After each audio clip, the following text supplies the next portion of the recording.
So, as I said in my previous video, I'm actually getting a bit fed up with welding and cutting and painting.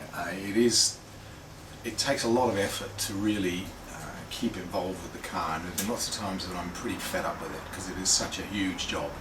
So anybody that's doing one of these will know that the work involved is enormous, and it's very easy to lose motivation, particularly when you're working with yourself. Now, the YouTube stuff I've enjoyed doing, and I never started off intending it to be like this, but I've had some terrific comments from people who are watching these, and that actually spurs me on. So I've said it before, but thanks, I really appreciate it. Thank you so much. Rob McKenzie, who I think is in Canada, has found me a owner's manual, original owner's manual, which he's going to send over, which is just terrific and shows a lot about human kindness. So I thought what I'd do, the weather today is quite nice, but it is starting to cool down, and it's going to get to the point where I can't do any spraying, so I'm going to leave all that set up for the winter. And what I thought I'd do is have a go at a little bit of interior panel work. Even though I can't fit them onto the car at the moment, I can make them up. So these are the original panels I have. Now I have one side of the car which is enough for me to use for patterns. This is the footwell on the right hand side of the car, which in Australia is the driver's side.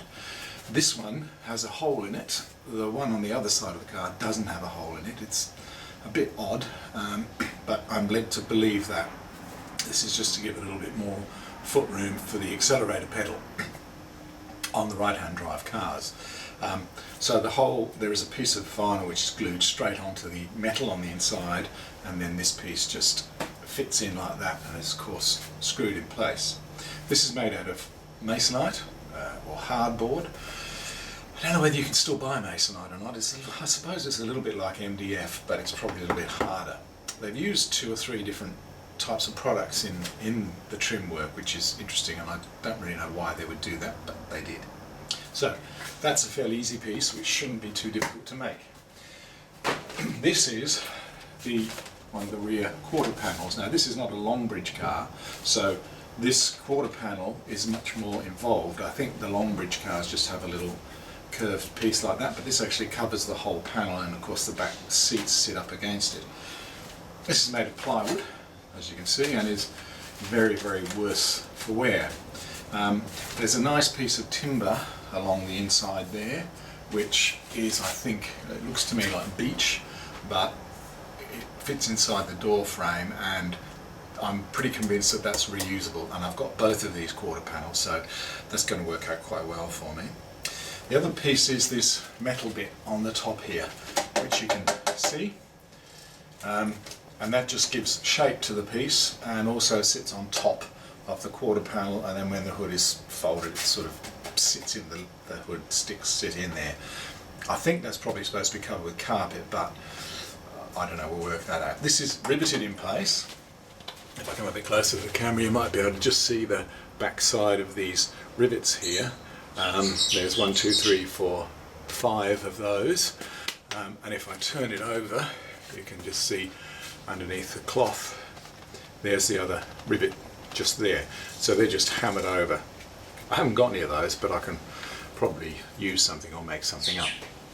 So that's a good piece for a pattern, and it shouldn't be too difficult to replicate that. There's no padding underneath this of any sort, it's just straight onto the wood. In fact, this doesn't even look like it's stuck onto the wood, but I'll probably stick it on. Now, what else have I got here amongst all this junk?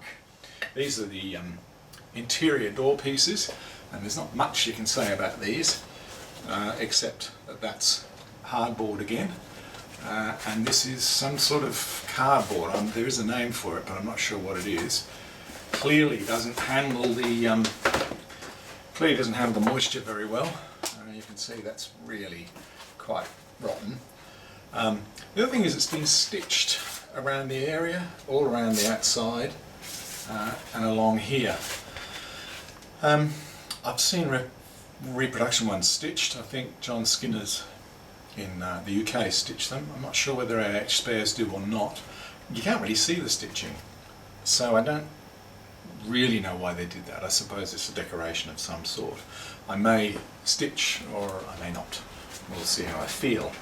And this is a strange bit. When I got the car, I pulled this out of the bottom of the inside of the door and thought, what is that? But it turns out that it's actually the base. And what they had was just a little piece of, again, it's this cardboard type stuff with some vinyl stitched on. This is not the original vinyl, this has been recovered. The original's been taken off. And that just sort of flops inside the door panel and is pressed in. So you don't drop all your coins and everything into the bottom of the door, I suppose. Strange idea, but that's what they did. So the last piece, and this is the trickiest one, I guess, is the inside of the door panel, of course, as you can see. And there are several things about this. The first thing is that on the inside there is a piece of vinyl which is glued to the inside of the panel, just at the top there, I suppose, so that when you put your hand through, it is a much nicer feel, I guess, than just the plywood. This piece is made of plywood. Again, a little worse for wear, but there you go. And it looks like it's got a little bit of extra stuff put on there as well, a little bit of extra ply across this front section there. There is a flock of some sort. I don't know whether it really shows up, but you can see it's sort of a very thin, flocky type material in there. Really shouldn't be too thick. It may have been a felt at some point, but of course now the moisture's got to it and it's hard to know what it was. It just gives it a little bit, just a little bit of softness. I have seen them quite thick, and I'm personally, it's not my taste, so I'll just use a very thin felt or something in there just to give that some softness.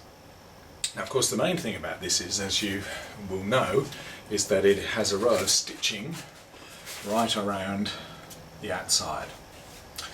Now, that stitching goes right through the plywood, so it appears as though they just stitched through the plywood, and I don't know whether you can see that on the camera there, but it actually comes in round the back as well. Okay, so pretty fairly heavy industrial sewing machine, I would imagine, to get through that. I don't have one. Now, I could of course farm this out and take it to a upholstery shop and get them to do it for me.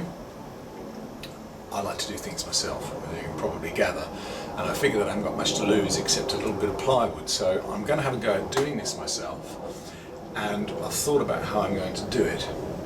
First thing is that these stitching holes are quite wide. They're about 3/8 of an inch apart. I'm not sure whether you can see that, but they're not close up. Okay, and they're about 1/2 inch in there as well. So how can I do that?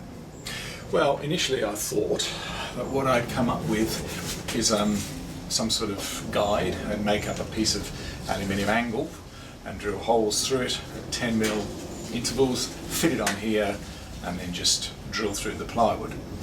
And then I thought, well, why don't I just use this as the guide?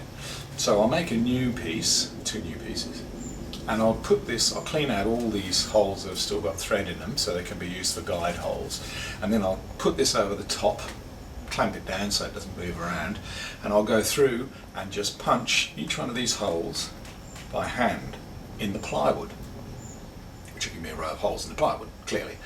And then what I'll do is I'll cover the face of the new plywood with the vinyl and the felt, glue it in place, and then from the underside I'll get a needle and punch all the holes through from the underside so that I can see them from the front.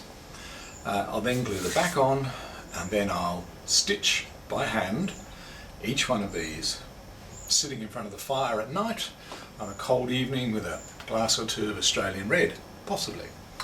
Now, this all sounds very easy if you say it quickly, and I can't really think of any reason why it wouldn't work. And I'm quite looking forward to the challenge of doing that, of making another one of these. So, that is about it for the time being. I'll run videos of this as I'm going along, because I suppose it's probably interesting to anybody who's doing this sort of work, and people seem interested in what I'm doing, which is really terrific. So that's probably about it for now, and I look forward to getting on with this stuff and putting up some more stuff on YouTube.